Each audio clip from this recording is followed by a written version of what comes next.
ಇದು spelling mission ಅಂತ. ಇದರಲ್ಲಿ ಇಲ್ಲಿ ಆರೋ ಇದೆಯಲ್ಲ, ಯಾರೋ ಇದ್ರ ನೀರಿಗೆ ಕೆಂಪುಗೆರೆ ನೀರಿಗೆ ಬರೋಂಗೆ ಇಟ್ಕೋಬೇಕು.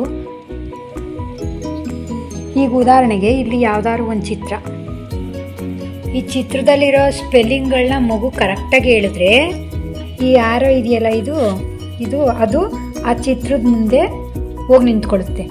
ಮಗು ಸ್ಪೆಲ್ಲಿಂಗ್ ಕರೆಕ್ಟಾಗಿ ಹೇಳಿದ್ರೆ ಮಾತ್ರ. ಕರೆಕ್ಟಾಗಿ ಹೇಳ್ಬೇಕಾದ್ರೆ ಆ ಸ್ಪೆಲ್ಲಿಂಗ್ನ ಡಯಲ್ ಮಾಡಬೇಕು. ಹಳೇ ಫೋನ್ ರಿಂಗಲ್ಲಿ ಡಯಲ್ ಮಾಡ್ತೀವಲ್ಲ ಆ ಥರ ಮಾಡಬೇಕು. ಈಗ ಉದಾಹರಣೆಗೆ ಇಲ್ಲಿ ನೋಡಿ, ಇಲ್ಲಿ ಮ್ಯಾನ್ ಅಂತಿದೆ. ಈಗ ಮ್ಯಾನ್ನ ಮಗು ಡಯಲ್ ಮಾಡಬೇಕು.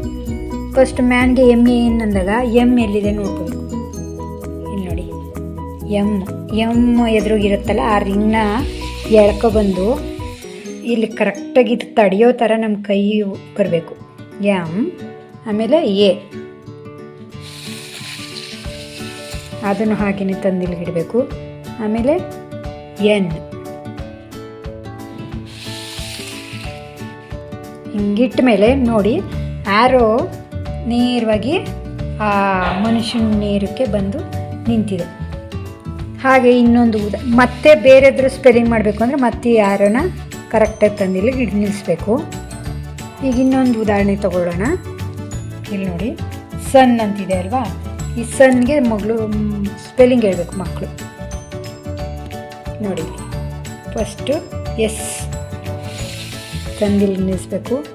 ಆಮೇಲೆ ಯು ತಂದಿಡಬೇಕು. ಆಮೇಲೆ ಎನ್ ನೋಡಿ ತಂದಿಟ್ಟಾಗ ಆರೋ ಕರೆಕ್ಟಾಗಿ ಸೂರ್ಯ ನೀರಿಗೆ ಬಂದು ನಿಂತ್ಕೊಳ್ಳುತ್ತೆ. ಹೀಗೆ ಇಲ್ಲಿ 35 ಚಿತ್ರಗಳಿದ್ದಾವೆ. 35 ಚಿತ್ರಗಳಿಗೂ ಮಗು ಆ ಸ್ಪೆಲ್ಲಿಂಗ್ ಕರೆಕ್ಟಾಗಿ ಹೇಳಿದ್ರೆ ಆರೋ ಅಲ್ಲಲ್ಲಿಗೆ ಹೋಗಿ ಕೂತ್ಕೊಳ್ಳುತ್ತೆ. Thank you.